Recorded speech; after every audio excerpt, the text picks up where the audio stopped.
తెలంగాణలో సంచలనం సృష్టించిన ఫార్ములా ఈ కేసు కార్ రేసుకు సంబంధించి ఏసీబీ అధికారులు విచారణ వేగవంతం చేశారు. ఈ కేసులో ప్రధాన నిందితులుగా ఉన్న కేటీఆర్, అరవింద్ కుమార్, బిఎల్ఎన్ రెడ్డిని అధికారులు మరోసారి విచారణ చేయనున్నారు. ఇక ఇప్పటికే ఈ ముగ్గురిని ఏసీబీ అధికారులు విచారణ జరిపారు.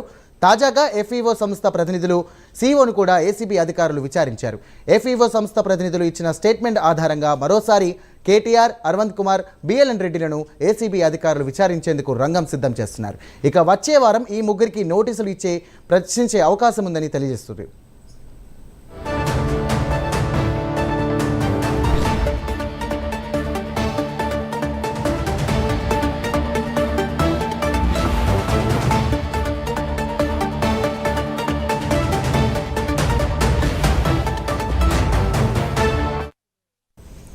తెలంగాణలో సంచలనం రేపిన ఫార్ములా ఈ కార్ రేస్కు సంబంధించి ఏసీబీ అధికారులు దూకుడు పెంచారు. ఈ కేసులో ప్రధాన నిందితులుగా ఉన్న కేటీఆర్, అరవింద్ కుమార్, బిఎల్ఎన్ రెడ్డిలను అధికారులు మరోసారి విచారణ చేయనున్నారు.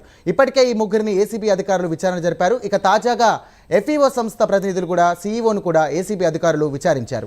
ఎఫ్ఈఓ సంస్థ ప్రతినిధులు ఇచ్చిన స్టేట్మెంట్ ఆధారంగా మరోసారి కేటీఆర్, అరవింద్ కుమార్, బిఎల్ఎన్ రెడ్డిని ఏసీబీ అధికారులు విచారించేందుకు రంగం సిద్ధం చేస్తున్నారు. ఇక దీనికి సంబంధించినటువంటి మరిన్ని డీటెయిల్స్ మా కరెస్పాండెంట్ కుమార్ అందజేస్తారు. కుమార్, చెప్పండి, ఓవైపు అసెంబ్లీ సమావేశాలు జరుగుతున్న తరుణంలో మళ్ళీ ఓసారి ఈ ఫార్మా కార్కి సంబంధించినటువంటి రేస్ సంబంధించినటువంటి ఏసీబీ అధికారులు దూకుడు పెంచడం ఏ విధంగా చూడొచ్చు?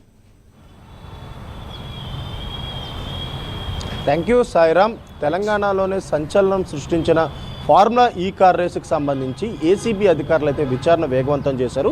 ఈ కేసుకు సంబంధించి ఇప్పటికే ప్రధాన నిందితులుగా ఉన్న A1 KTR, A2 Aravind Kumar, A3 BLN Reddy వీళ్ళ ముగ్గురిని కూడా గతంలో ఏసీబీ అధికారులు 3 రోజుల పాటు ఒక్కొక్కళ్ళ కింద ఏదైతే విచారణ అయితే జరిపారు.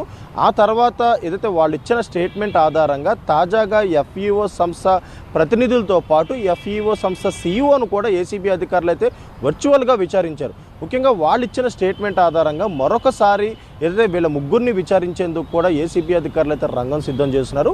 వచ్చే వారం లోపు మరొకసారి వీళ్ళ ముగ్గురికి నోటీసులు అయితే ఇవ్వనున్నారు. నోటీసులు ఇచ్చి ఎఫ్ఈఓ సంస్థ ఇచ్చిన స్టేట్మెంట్ ఆధారంగా వీళ్ళ ముగ్గురిని విచారించనున్నారు. ముఖ్యంగా 2022లో మొదటగా ఎప్పుడైతే ఫార్ములా ఈ కార్ రేసుకు సంబంధించి చర్చ మొదలైందో అప్పటి నుంచి 2024లోనే నిర్వహించాల్సిన ఫార్ములా సీజన్ 10 రేసుకు వరకు కూడా వీళ్ళందరినీ పూర్తిగా విచారించారు. ఇటు ఈడీ అధికారులు కూడా వీళ్ళ ముగ్గురిని కూడా 3 రోజుల పాటు విచారించడం జరిగింది. ముఖ్యంగా ఈ కేసుకు సంబంధించి గతంలో ఎప్పుడైతే డిసెంబర్ 19న ఎఫ్ఐఆర్ అయితే నమోదైంది, అప్పుడు కూడా అసెంబ్లీ సెషన్స్ నడుస్తున్న నేపథ్యంలోని ఏదైతే ఈ ఫార్ములా ఈ కార్ రేసుకు సంబంధించి కొద్ది బ్రేక్ అయితే పడింది. ఇటు హైకోర్టును ఆశ్రయించి స్టే తెచ్చుకోవడం అంటూ ఇటు కేటీఆర్ పాటు మిగతా వాళ్ళు కూడా ఇలా స్టే తెచ్చుకోవడానికి హైకోర్టులో ప్రయత్నించారు. కాకపోతే జనవరి నెలలో మాత్రం వీళ్ళ ముగ్గురిని కూడా ఏసీబీ అధికారులు అయితే విచారించారు.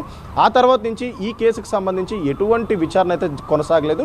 తాజాగా ఎఫ్ఈఓ సంస్థ చైర్మన్తో పాటు ఎఫ్ఈఓ సంస్థ ప్రతినిధులను కూడా ఏసీబీ అధికారులు విచారించడం జరిగింది. ముఖ్యంగా ఏదైతే హెచ్ఎండిఏకి సంబంధించిన నిధులు మళ్లింపుకు సంబంధించి ఈ కేసు అయితే రిజిస్టర్ అవ్వడం జరిగింది.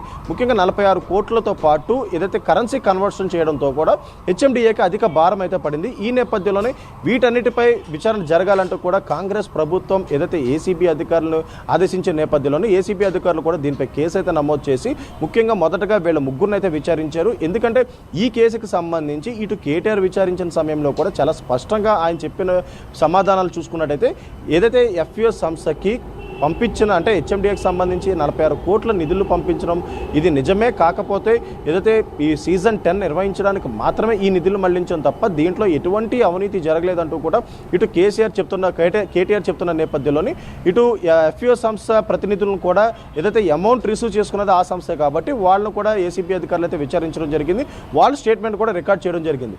ఇప్పుడు తాజాగా మరొకసారి ఏదైతే వీళ్ళ ముగ్గురికి కూడా నోటీసులు ఇచ్చి ఖచ్చితంగా మరొకసారి విచారించనున్నారు.